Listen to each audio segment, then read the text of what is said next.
పరిస్థితి ఏంటంటే ఉత్తరప్రదేశ్లో ప్రస్తుతం 48 సీట్లు పెరిగి 128 అవుతాయి. బీహార్లో ప్రస్తుతం ఉన్న 30 పెరిగి 70 అవుతాయి. మధ్యప్రదేశ్లో 29 ఉన్న 18 పెరిగి 47 అవుతాయి. మహారాష్ట్రలో ప్రస్తుతం ఉన్న 48 సీట్లు 20 పెరిగి 68 అవుతాయి. రాజస్థాన్లో 25 సీట్లు 19 పెరిగి 44 అవుతాయి. గుజరాత్లో ప్రస్తుతం 26 13 పెరిగి 39 అవుతాయి. వెస్ట్ బెంగాల్లో 42 అవి 11 పెరిగి 53 అవుతాయి. హిమాచల్ ప్రదేశ్లో ఏం మార్పు ఉండదు. చూసారా, అన్ని సీట్లు పెరిగేదంతా కూడా ఏ రాష్ట్రాల్లో పెరిగింది? అక్కడ బీమారు రాష్ట్రాలను పిలిచేవాళ్ళు ప్రపంచ ఆరోగ్య సంస్థ. బీమారు అనగా బిఐ అంటే బీహారు, ఎంఏ అంటే మధ్యప్రదేశ్, అంటే ఛత్తీస్గఢ్ విడిపోకముందు మధ్యప్రదేశ్, ఆర్ అంటే రాజస్థాన్, యు అంటే ఉత్తరప్రదేశ్. మేము విద్యార్థి దశలో ఒక కమ్యూనిటీ మెడిసిన్ సామాజిక వైద్య శాస్త్రం చదివేటప్పుడు దాంట్లో జనాభా గురించి ఒక చాప్టర్ ఉంటుంది. ఈ యొక్క జనాభా తర్వాత ఎంతమంది పుడుతున్నారు, జననాలు, మరణాలు, చిన్నపిల్లల మరణాలు, గర్భవతుల మరణాలు, ఇవన్నిటికి సంబంధించిన చాప్టర్లో ఈ బీమారు అని రాశారు. భారతదేశంలో బీమారు రాష్ట్రాలలో కుటుంబ నియంత్రణ అమలు కాని కారణం వల్ల సామాజికంగా ఆర్థికంగా వెనుకబాటు, అక్షరాస్యత తక్కువ, దానివల్ల దేశంలో ఎంతమంది జనాభా పెరుగుతున్నారు, ఈ రాష్ట్రాలు 4 రాష్ట్రాలు అంతగా పెరుగుతున్నారని చెప్పి ప్రపంచ ఆరోగ్య సంస్థ వారు వాళ్ళ యొక్క అబ్జర్వేషన్స్ వాళ్ళని రికార్డ్ చేయటం జరిగింది. ప్రపంచ దేశాల సదస్సులో కూడా ప్రస్తావించడం జరిగింది.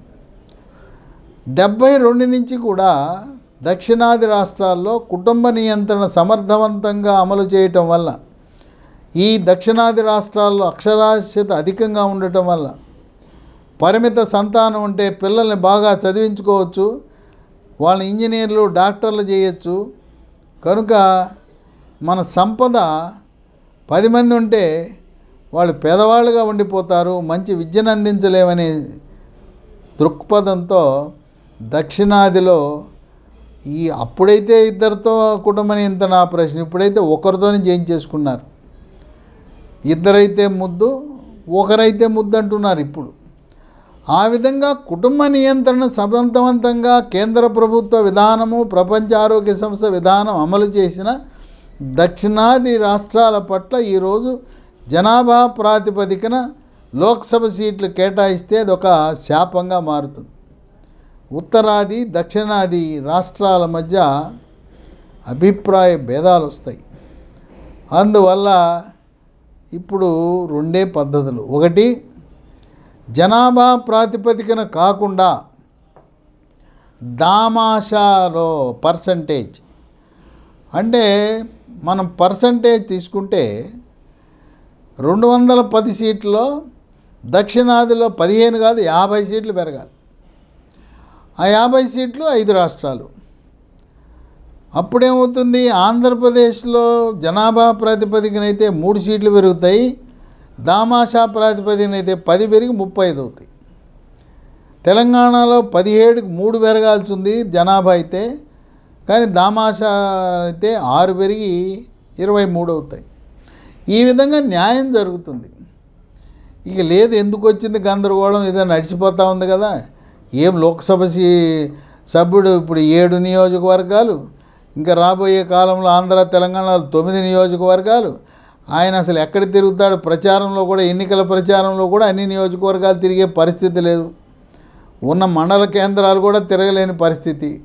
కనుక వాళ్ళ పనల్లా చట్టాలు చేయటం, లోక్సభలో చట్టాలు చేయటమే. కనుక లేదా పార్లమెంటు సభ్యుడి నిధులను వివిధ అసెంబ్లీ సెగ్మెంట్లో కేటాయించడం.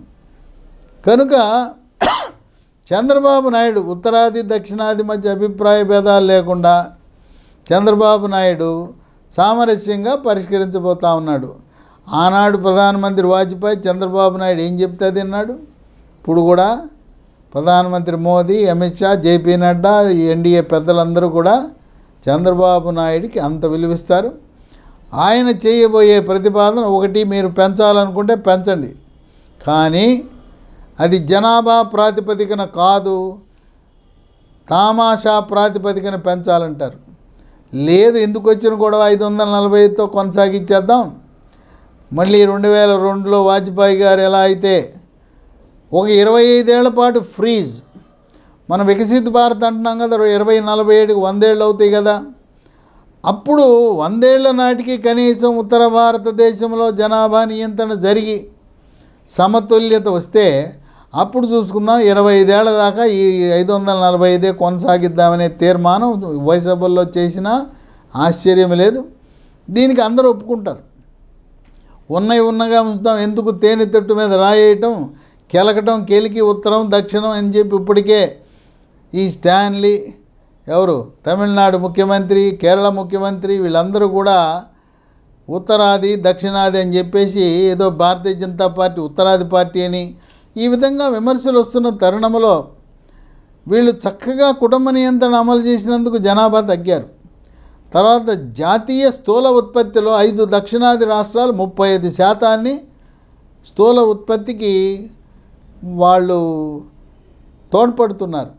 కనుక అభివృద్ధి, తర్వాత విద్య, వైద్యం, అన్ని రంగాలలో దక్షిణాది రాష్ట్రాలు ముందంజలో ఉంటే వాటికి శిక్ష వేసినట్టు ఉంటుంది తగ్గించడం వల్ల. అందువల్ల చంద్రబాబు నాయుడు ఉభయతారకంగా ఎటువంటి సమస్య లేకుండా సామరస్యంగా, నా యొక్క వ్యక్తిగత అభిప్రాయం 2002లో వాజ్పేయి గారిని ఒప్పించినట్టే ప్రధానమంత్రి మోదీని ఒప్పించి మళ్ళీ 25 ఏళ్ల పాటు ఇవే ఉంటాయి, 545 ఉంటాయి, మార్పులు లేవు, చేర్పులు లేవు. శాసనసభ బౌండరీలు కావాలంటే మార్చుకోండి, పెంచుకోండి, తగ్గించుకోండి, శాసనసభకే పరిమితం. ఇది దేశంలో రాష్ట్రాల మధ్య చిచ్చుబెట్టే ప్రక్రియ కనుక సీట్లు పెరగవు. పెరిగినా ఒకవేళ పెరిగితే దామాషా ప్రకారం పెరగాలి, జనాభా ప్రాతిపదికన మాత్రము లోక్సభ సీట్లు పెరగవని చెప్పి రాజకీయ విశ్లేషకులు, ప్రజాస్వామ్యవాదులు, రాజ్యాంగ నిపుణులు భావిస్తున్నారు.